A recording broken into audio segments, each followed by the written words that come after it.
நாமக்கலில் பாஜக வேட்பாளர் KP ராமலிங்கத்தை ஆதரித்து மத்திய பாதுகாப்புத்துறை அமைச்சர் ராஜ்நாத் சிங் ரோட் ஷோ மூலம் பரப்புரை மேற்கொண்டு வருகிறார்.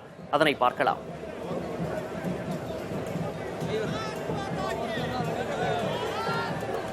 இது தொடர்பான கூடுதல் விவரங்களை செய்தியாளர் துரைசாமியிடம் கேட்கலாம். துரைசாமி, பாதுகாப்பு அமைச்சரோடு வேறு யாரெல்லாம் நிர்வாகிகள் இருக்காங்க? கூடுதல் விவரம்.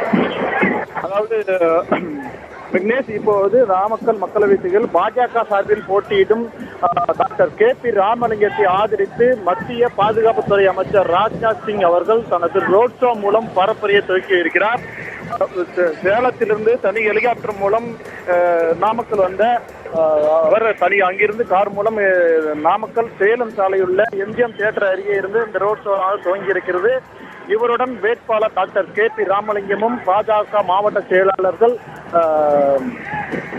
உள்ளிட்டவர்கள் உடன் இருக்கிறார்கள். இந்த ரோட் ஷோவானது சேலம் சாலையில் தொங்கி கடைவீதி உள்ளிட்ட முக்கிய வாழை சாலை வழியா 1.5 கிலோமீட்டர் தூரத்தில் சென்று பேருந்து நிலையம் அருகே நிறைவடைகிறது. இந்த ரோட் ஷோவின் மூலம் அவர் பாஜக தொண்டர்கள் ஒரு இருபுறம் கொண்டு வரவேற்று வருகின்றனர். அதாவது அவருக்கு நாமக்கல் மக்களவை தொகுதியில் போட்டியிடும் டாக்டர் KP ராமலிங்கத்திற்கு ஆதரவாக தொடர்ந்து வாக்கு சேகரிப்பிலும் பரப்புரையிலும் ஈடுபடுவார். இதைத் தொடர்ந்து பேருந்து நிலையம் வரை சிறிது நேரம் பேச உள்ளதாகவும் பாஜக தரப்பில் தெரிவிக்கப்படுகிறது. விக்னேஷ், துரைசாமி, இது மாதிரி ரோட் ஷோ நடத்தும் போது பல்வேறு கட்டுப்பாடுகள் காவல்துறை தரப்பில் இருந்து கொடுத்திருப்பாங்க. அது மாதிரி என்ன மாதிரியான கட்டுப்பாடுகள் கொடுக்கப்பட்டிருக்கு?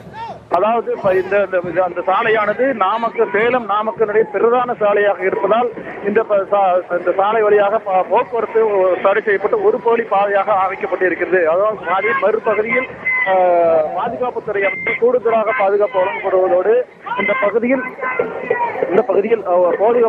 போக்குவரத்தான தற்காலிகமாக சற்று அதாவது மத்திய பாதுகாப்புத்துறை அமைச்சர் வரும்போது அந்த போக்குவரத்து முற்றிலுமாக தடை செய்யப்பட்டு போக்குவரத்து மாற்றம் செய்யப்பட்டு இருக்கிறது.